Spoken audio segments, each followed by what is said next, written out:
قبل أمس سمعت خبر وفاة صالح الجعفراوي. اللي ما بيعرف صالح الجعفراوي هذا رجل من رجالنا، ورجل يعني والله العظيم من ألف، في رجل من ألف. خليني أعرفكم عليه أكثر، بجوز منكم ما بيعرفوه. صالح الجعفراوي كان لاعب تنس في البداية على فكرة، وكرس حياته كلها لمهمة واحدة بس: قضية غزة. شفت الصاروت شلون كرس حياته لقضية سوريا؟ صالح الجعفراوي كرس حياته لقضية غزة. أنا بدي أفرجيكم شوية مقاطع، وهذا المقطع كله صدقة جارية عليه طبعا. الله يرحمه يا رب. ورحمة الله يعطيكم العافية جميعا من قلب شمال قطاع غزة، ومع التوصل لوقف إطلاق النار وانتهاء هذه الحرب، حرب الإبادة وحرب الهمجية والبنوتة ودهياني أصورها. لابد من كلمة شكر.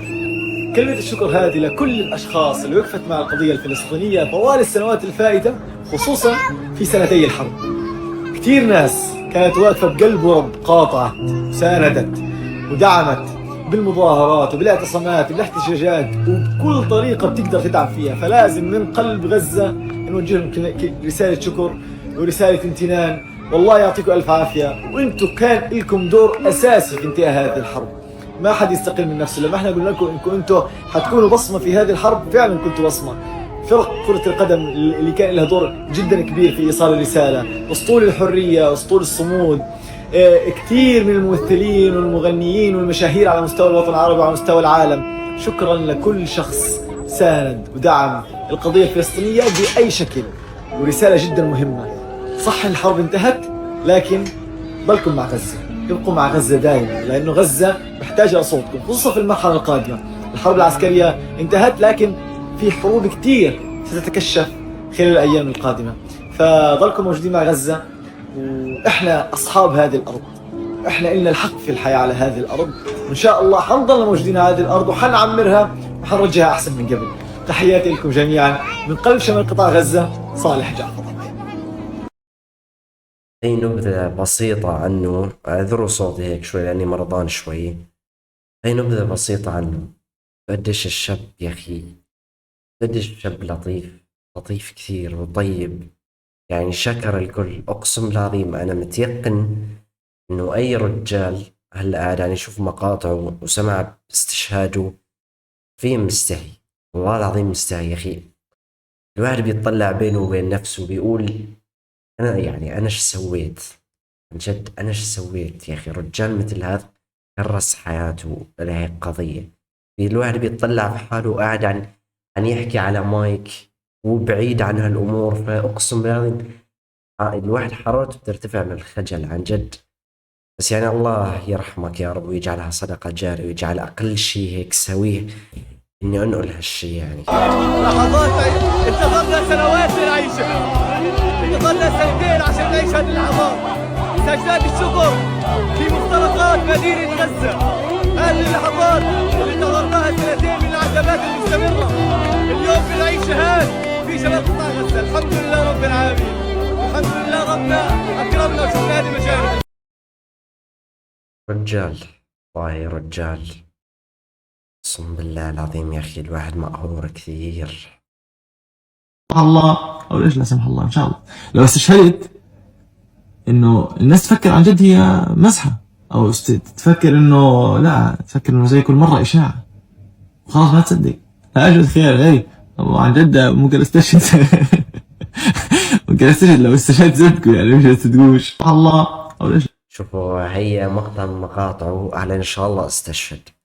هو كان كل فترة تمام يعني يطلع خبر انه هذا استشهد، فيقول ليش مش ممكن يستشهد، ممكن يستشهد بأي وقت، وفعلا يعني نال الشهادة.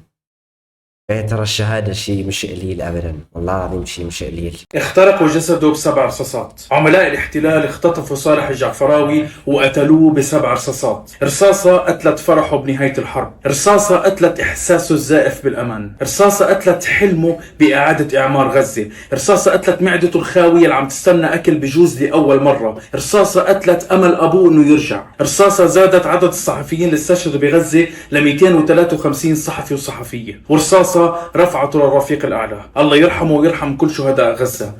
تخيلوا 7 رصاصات يعني. تخيلوا، بدي فرجيكم هي. الاحتلال يضع صورة صالح في القائمة الحمراء للاغتيال بعد أن وثق كل جرائم الاحتلال ونشرها على تطبيقه على الانستغرام. متصورين انه وثق كل الجرائم تبعهم. هذا مقطع من مقاطعه كاتب فيه قبل ما يتوفى حرفيا: قد أكون أنا الشهيد القادم، تذكروني بدعائكم. فهلا بدي اياكم توقفوا المقطع هيك وتدعوا له، الله يرحمه يا رب ويجعل مثواه الجنة يا رب. دائما يعني ترحموا عليه، لأنه هذا إنسان سعى لشيء كبير كثير. يا أخي في مقطع ما بعرف أعرضه ولا ما أعرضه. المشكلة إنه لو عرضته بيحذفوا لي المقطع وبيبندوا حسابي على اليوتيوب. تصدقوا رح أعرضه واللي يصير بدهم يحذفوا قناتي يحذفوها. بس يعني اللي قلبه يعني هيك ضعيف لا يشوف. ما في حبيبي، الله يسهل عليك. سودانات رب العالمين. سيف ان شاء الله في ضابط ارحم الراحمين. كنت انت طالبها يابا، كنت تحكي لي منك يا رب قدامك يا الشهاده.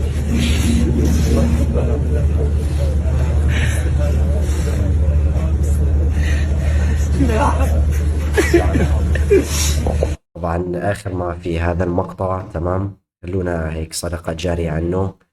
لو وصلت لهون كمل هذا المقطع الأخير عسى الله هيك يزود ميزانه. بسم الله الرحمن الرحيم. إذا جاء نصر الله والفتح ورأيت الناس يدخلون في دين الله أفواجا فسبح بحمد ربك واستغفره إنه كان توابا. الحمد لله رب العالمين.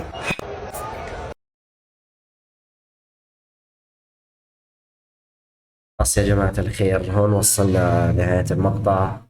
أتمنى هيك الله يعني مد بإيدكم كمان تساعدوا انتو في هاي القضية. واحد من أعظم رجالنا راح فيها. الله يرحم صالح الجعفراوي ويصبر أهله يا رب. مع السلامة.